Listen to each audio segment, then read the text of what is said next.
Pensado's Place is brought to you by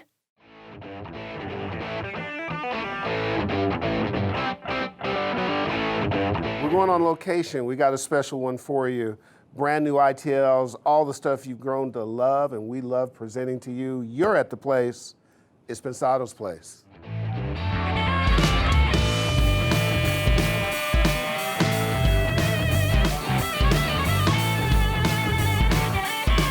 Hey guys, we're going on location, man. That sounds like a big time show. That's so cool, Herb. Pretty cool. Pretty cool. Yeah. Location. Our little traveling circus is going on location. Second time, you guys went up Vacation, to too. you guys went up to George Lucas's ranch, and we know. were able to pull something off that we're about to present to him. Why don't we get to it? What do you think? Let's do it. Hey guys, good to see you. Coming to you as usual, live from the Art Institute of California, Los Angeles. Yes. Always happy to be here in the wonderful HD studio, which Dave says stands for? Herbert and David. There you go, Herbert and David. It's a formal studio this week. Social media, like us, comment, tag our sponsors, Vintage King, Avid, love all that. They love all that. That helps us keep coming to you. Say hi to our Vintage King family, and why don't we stump the Vintage King guy question? Let's try this one. I've been working pretty hard to stump these guys. They're hard to stump, Herb. What you got? If my wife buys me a Christmas present with my money, is that really a Christmas present? Or, what's the best way, I use a lot of guitar pedals when I mix. What's the best way to connect a guitar pedal to my DAW? Please answer both of those. Just edit one out. Choose which one. No, but answer both. So, our Avid family, good stuff coming up from them. We're in some great conversations. We're going to be bringing you some very interesting things. Stay tuned for that kind of stuff. Lots of love to our Avid family. Again, you can post and tag and all that kind of stuff and be very helpful. Before we introduce this ITL, we had the pleasure of going on location. We wanted to go to sort of an audio-rich environment. So I happen to be friends with one of the baddest musicians in the world I've ever met. Known him for 20 some odd years, played for Prince and Sheila E. and Stevie Wonder and a bunch of stuff. Happens to be the musical director on Let's Make a Deal. And as we thought about it, and what you're going to find out, this show is improvised musically. It's almost like a concert, second by second. So we're going to give you a little bit of tour of how that happens and what goes on there. Dave's going to introduce the ITL and enjoy this special edition of Pensado's Place on location from the Let's Make a Deal studios. I think it's really cool. Really quickly, a shout out to Kat Gray, who's a musical director who you'll meet. You'll also meet Brian Teed, who he works with, and then his new wife, which we're happy to announce. They got married since we shot the show, Angela Pilmer, who's the production manager.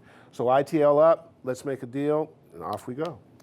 Okay, I was trying to think of something to bring you guys that had a little bit of an inspirational side to it. So I think this week's ITL fulfills that. Will, if you'll run that.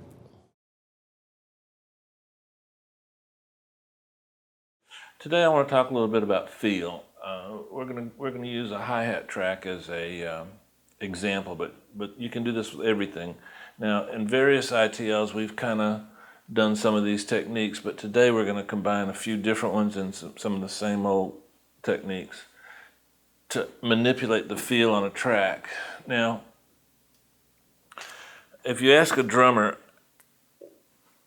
to play without playing the hi-hat or a ride cymbal, they'll probably say, well, that makes it a little bit more difficult. I mean, the greats can play they can play with their feet, left-handed, right-handed, whatever they got to do. But if a right-handed drummer plays, he tends to keep the rest of his body in time by hitting the hi-hat. And so the reason that the hi-hat is so important, or shakers, or anything in that frequency range, is because it kind of denotes the feel. There were times when I would have a programmed drums, and I just have a drummer come in and play a hi-hat part, and it'd just make the whole track feel like it was done live. So there was a drum machine back in the day called a Lin 9000. Everybody used it because it had the greatest feel in the world. I talked to the guys that worked on that. Roger Lin was one of them, but the Forat brothers, who are famous in LA, they did a lot of work on it. I was like, what made that thing feel so good? And he said, well, actually it was because it just had a really loose clock. So the timing was actually moving around, not in any special order, just moving around. And that's why we all fell in love with that drum machine. So a long time ago, that got me thinking about, okay, if I want to make a track feel a little bit different, maybe I can manipulate the timing, and then every hit's going to have a different pitch. So let's jump right in and see some ways that we can solve this. Now here's the track. This is by my friends Follow Your Instinct, who, by the way, are doing really well in Europe, and expect to look for some really cool new stuff from them real soon. So I'm just playing you the drums right now.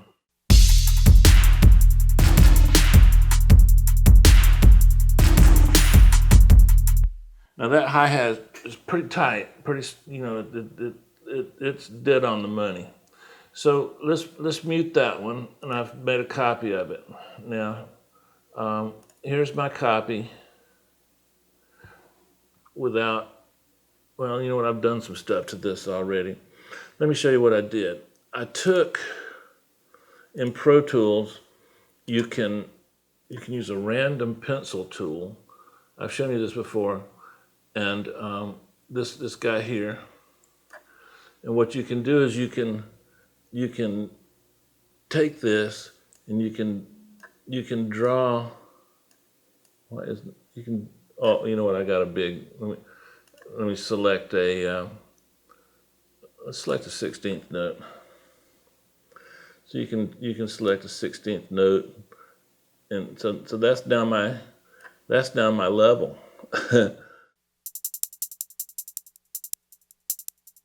Okay, but what I've done is I've only gone up like a dB or so a couple of dB maybe at the most in different spots. So now let's check it out with just some random volume.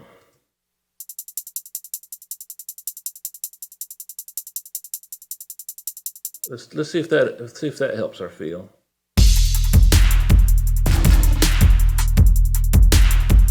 I would say that's pretty subtle, but I thought I noticed something. Now let's mess with the frequency a little bit. Now, you can do the same exact thing, automate a very tiny amount of frequency change. I happen to select a plugin that has an up and down built in, so let's check that out.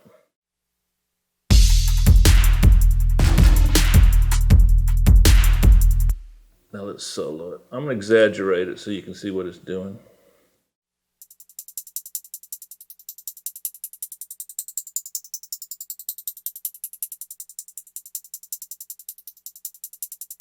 Okay, so now let's put that in the track, see if we can feel a difference. We've got our volume changing and our frequency changing.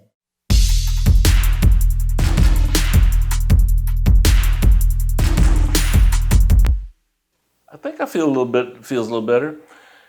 Now, I didn't tell you one thing. This track, I shifted earlier. I shifted this entire track 2 milliseconds early. So if it feels a little rushed, kudos to you, you picked it out. The reason I shifted it a little bit early was because I'm going to randomize a delay to delay it anywhere from 0 to 4 milliseconds. So that means sometimes my track, my hi-hat hit will be ahead 2 milliseconds, sometimes it'll be behind 2 milliseconds. Now I've already done that here. So let's, same thing, I automated the delay here. Some of the delays are kind of long, so let's check it out, see if we can hear it.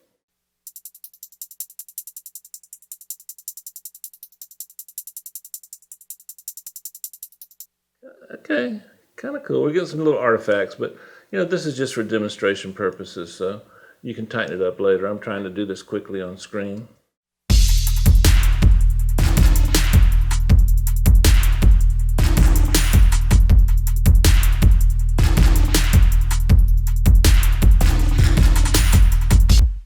Feel that. You feel it, Will? Is it an improvement, you think? Yeah. You wouldn't lie to me, would you, Will? Never. Will's a drummer, so I've been relying on him for some of the concepts. So we've let's call it randomize and humanize the volume. We've kind of humanized the pitch of the sound, and we've made the timing move around a little bit. So all of those things can kind of make this track feel a little more human. Not perfect, but human. Now, while I was doing this the other day, I kind of dug running the two together. So the perfect one and the imperfect one together gives me this.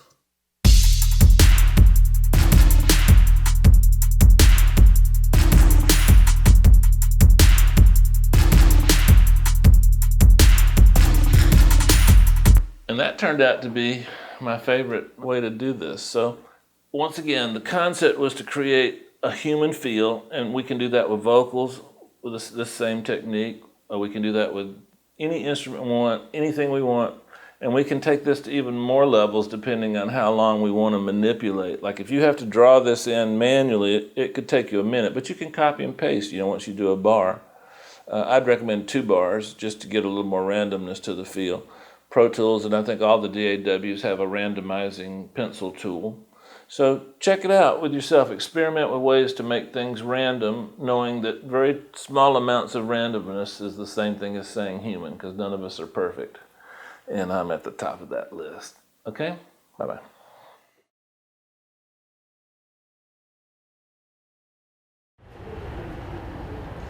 Hey guys, it's Herb. As you can tell, we're at Let's Make a Deal, where they say stuff like, a new car! However, you're going to meet a really cool friend of mine, a guy named Cat Gray. I got to tell you, it's an audio environment that you haven't seen. We're happy to bring it to you. In my day, there are a lot of phenomenons that happened. In your day, it's stuff like Lumineers and Mumford and Frank Ocean and Kendrick Lamar and Imagine Dragon. In my day, it was Prince. I met this guy through the Prince circle. He's played with Stevie, he's played with Prince, he's played with Stevie Nicks, and I would tell you, he's one of the baddest musicians ever. Little farm boy from Northern California. You're gonna meet Cat Gray. Enjoy it. Well, hey everybody, my name is Cat Gray, and I'm the keyboardist on Let's Make a Deal, which is a game show on CBS. And it's pretty weird to have a keyboard player on a game show, but this one does. And this show is kind of a unique, bizarre hybrid of game show plus improv, comedy, even drifts into variety. Our host is Wayne Brady, our announcer is Jonathan Mangum, and our model is Tiffany Coyne. All 3 of them do improv, and we incorporate it into the show constantly from beginning to end. So the way we do the show musically is, it really is improv from beginning to end. We make up everything, even during the games. We have no idea what's going to happen. We don't know where it's going to go. It's all very spur of the moment. And most of the time it goes really well. And but the show loves it when it all goes to complete shit, because people love seeing that kind of thing, on air. They like seeing behind what it's supposed to be, to see what really happens. I have a small setup for this show because I have limited room in my disco jacuzzi here that they've built me. And so basically what I do for the show is I have a huge studio at my house with everything ever made.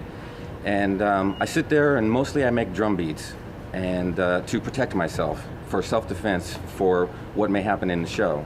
Because we'll be doing a game and somebody will come up dressed as, whatever, a cowboy or someone from space, and I'm supposed to play the someone from space theme in a half a second. So I've got a smaller, more compact setup than I would normally use on a regular TV show where we're playing behind artists or playing during commercial or something, because it has to be super fast. I have to be able to get to whatever I do really fast. I mean, the most important thing is to do something really fast, whatever it is, even if it's crummy. Just start doing something and find my way into it once I get going. So sometimes I have issues with moving around because stuff takes a second to load or whatever. I've got a variety of things that I can do to get to things, to kind of, again, everything I do is for my own defense. I'm not trying to make the show better, I'm just trying to stay alive up here no matter what happens. So I've got this micro machine by Native Instruments, and I just got this. So I haven't fully integrated it into the thing, but a lot of times I'll be set, I have patches. Well, here's the setup. I've got this really esoteric, expensive German piece of equipment called a multi-station by MIDI Temp. I don't even know if they make it anymore. And it's a full function, it's got a sequencer, audio recorder, disk, hard drive, tracks, and MIDI switcher, and I use it for the MIDI function because the recorder is useless, and I can't use a sequencer for anything because everything has to be played live, so I can't be locked into anything. But it's the greatest MIDI switcher ever made, and it's got a full matrix. It's got 8 in and out and 2 on the front, and I can do anything I want with anything that's hooked up to it. So it's really amazing on my full setup because I have refrigerator racks of different modules and multiple computers of stuff, and this thing will send anything I want to anything in like a half a second. So I really love it, and I'm very afraid it's going to go down one day. So I have the micro machine, I have the MIDI temp controller right here, and I've got a micro Korg, which is basically a Korg MS-2000 in micro form. It's the exact same synthesizer in a tiny format, and size, again, I'm limited, and so that works great for me. Plus I like duct taping stuff to other stuff, so it really, you know, aids my personal aesthetic for looks.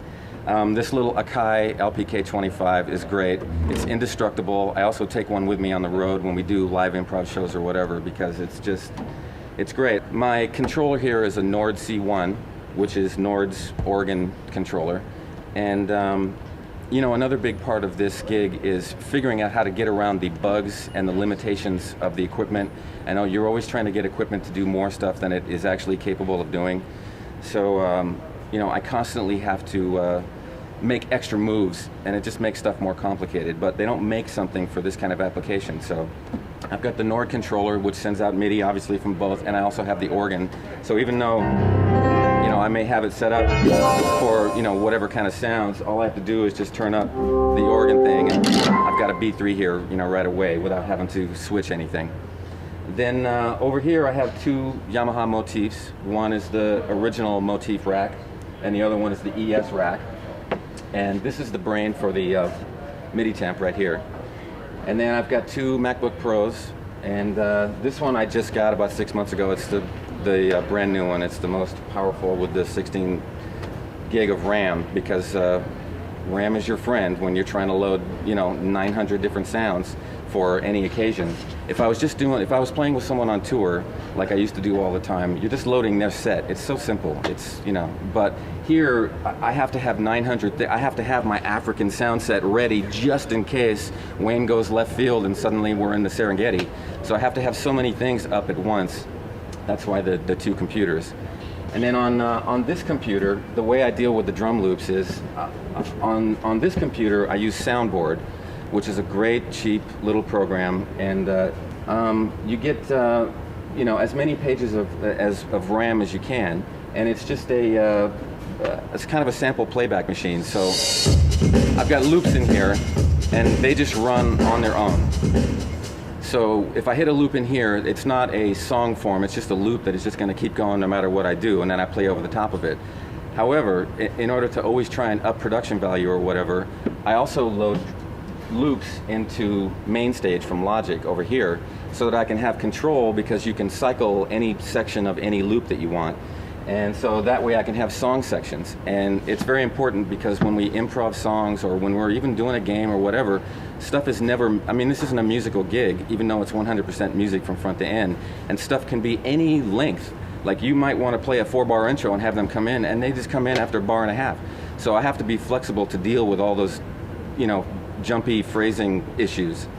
So I've got things set up over here so I can try and have intros and try and have verses and choruses and breakdowns or whatever, and I control it with this Logity pedal on the floor, so I can start and stop things, and I can control when I move to the next section with the loops or whatever.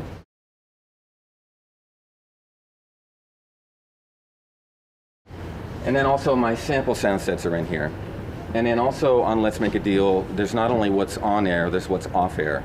And in order to keep the audience up and interested, I play stuff from the second we go off to commercial until the second we come back from commercial. And just regular pop songs that they know and love and are into, so everybody dances and we all just, you know, have a entertaining time during commercial. I did find that just playing the songs, it's kind of an unbelievable thing to me. All the stuff that I play is all really popular and really great. I love it all. And none of it is broke, except they don't react as well unless I like kind of pump it up. So I've taken to all the stuff that I play in commercial, I track down the acapellas and I make my own version of the track. that I try to make it sound as much as possible like to the original, and then I like bang it up another couple of levels and maybe take out awkward parts and make the drums louder and just make the whole thing more hardcore. And I leave out parts for me to play live. And so that's what I do during commercial. And for that, I use a combination of just iTunes and virtual DJ. So those are the things that's going on in the computers, and also this is the one that runs the machine. And like I say, I've got so many things going on, and the machine is my last ditch. At least I can have a drum beat if there's some, you know. So I can just play something and get something going right off the bat. If I can't, you know, because I might be on a patch, we might be playing in a game, and I've got my tension patch, and I'm doing a low drone thing, and there's you know, coming from a drum loop, and then it's rapping 1 second. I don't have time to switch, so at least I can do something over here. We've got another audio guy named Brian Teed who's in a undisclosed location, and he's the one who is putting together all the zonks, all the playback that happens underneath the prizes, the pick music, like when Wayne runs up. 95% of that stuff is all Brian. And Brian and I tag team on the show and work together so that there's never silence, basically. Hey, I'm Brian Teed. I do the playback and sound effects for Let's Make a Deal. I do it on the spot-on playback system, which is a touchscreen playback system. I do mostly the bump ins and outs, the music, which we call travel music, which is probably should be called search music when Wayne Brady, who is our host, searches for contestants, music for the prize copy, and most of the basic sound effects when the door opens, when the box comes up, when a curtain opens. You know, I generate all of that from here. It's the spot-on system's through a Dell system. It is a Windows-based system, and it goes through an interface. I use an Echo, a Layla Echo. Stay all digital through the O1V96. And this is an 8-channel playback system. I only use 2 of them. One is the music, the other is the effects, stereo. And then I have a preview where I can listen to a cut before it goes to the line. I send those stems to the production mixer, who combines it all in with Cat. It's a fairly simple setup. The controls are, I first started with the 3x4 screen, and it was tough to have as many sounds as I wanted immediately accessible. Much like Cat, everything has to be immediately accessible, and if you miss, the moment's gone, it's too late. So the other interesting thing about the spot-on system is, I don't know if you want to get a shot of it right here, but it's a bunch of boxes, basically. And if there are only words on it, for instance, like this screen, it's very confusing to immediately hit something if you're switching screens. So, as you can see, I've taken the effects and given them JPEGs. So if I have like a bicycle bell or an elephant or a chicken, you know, I have pictures of them, so when I switch pages, I can quickly go to it. Of course, after a while, I know exactly where the buttons are. But I structure it, we have 7 acts, and I structure top to bottom, starting with the search music, and then through each prize. And then we have our zonks. And the zonks are an interesting part of the show. The zonk department comes up with these prizes. They have any kind of crazy thing. For instance, today we have our gorilla. Oh, I also forgot to tell you, I have the MIDI keyboard here that can trigger sounds that are entered into the spot-on. So we have characters, which are the donkey, the gorilla, and the turtle. And those are their voices. And so anytime they come on screen, I reach for that. Kat and I interact all the time, and anytime he's not making noise, I'll probably make noise, or vice versa. And it's a duet every time. It's a dance. We even have we set up a special pedal. We basically took a keyboard sustain pedal and made it a contact closure, and routed it to one of my monitors to the beacon on there. And when he steps on that pedal, it turns red. And typically it's at the end of an act when someone's won, and he has, rather than go to the same old bump out music that we hear every time, we want to generate some excitement, and Cat will, explode with his, happy music when someone has won. So when he lights that beacon, I'm going to lay off, and I'll know that he's going to take the music. Or conversely, I have my IFB control, so I can talk to Cat's ear. If I want to play something, I'll tell him, I've got something special for this bump out. For instance, I have the theme in many different styles, and I have a search engine on the computer, so I can call it up, drag and drop, and there's a theme in Latin. If there happens to be Latin dancing or a Latin prize or something like that, or any other number of craziness like the 50s, or the 60s. Same theme. If someone's dressed like Austin Powers or something, that might call for that. Just like Kat said, you got to play something. And every once in a while you hit something that's just completely wrong, and Wayne will dress you down for it. But it's all in fun. It's always entertaining. Everything's different every day. It's fun coming to work, not doing the same old crap every day. It's not just you won. So it's money. You win money. So it's much more than that, and it really keeps the interest in the gig happening.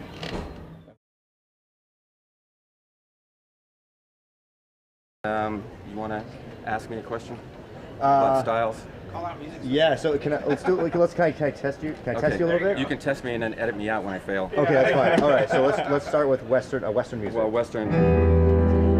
It depends on if it's a gun battle or what, or if it's amiable. Okay, now sports music. Sports thing. Well, it would be some kind of action, or I can involve this.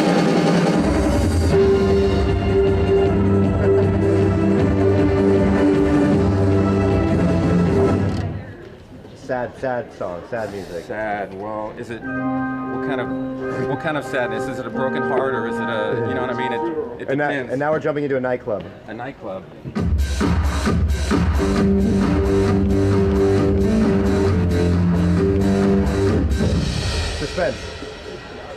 Suspense. Wait, I have a nice chord.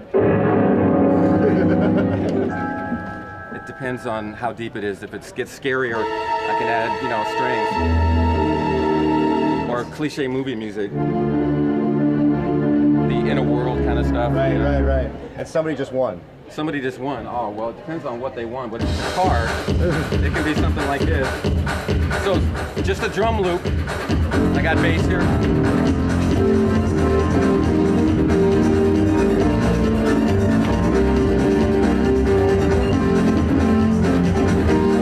And by the way you do that is I have a bunch of synthesizers stacked up. I've got bass here, the Arturia Minimo plugin, which I really love and don't have any problems with. And then I've got an arpeggiator going on this to kind of fill it up for me. So as long as everything I play is exactly in time, it's great. And so I can have that going and I can hold stuff. And then also I have horns underneath. If I bring up my modulation pedal, I assign everything to modulation in the main stage so that I can play the theme to the song while I'm doing this other stuff. So I'm doing whatever, then we're going to go to commercial.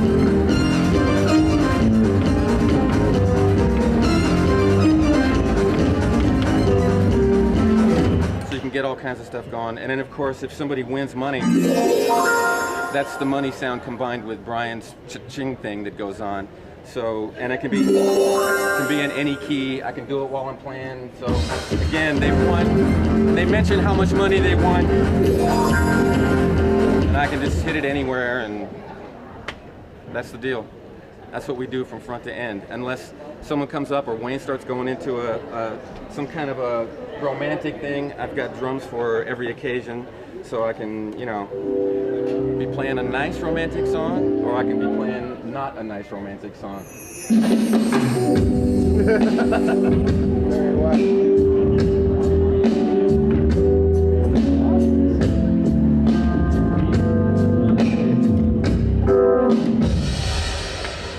So, like I say, all self-defense. Sit and make drum beats for any occasion, and hopefully it works out. And, you know, there you go.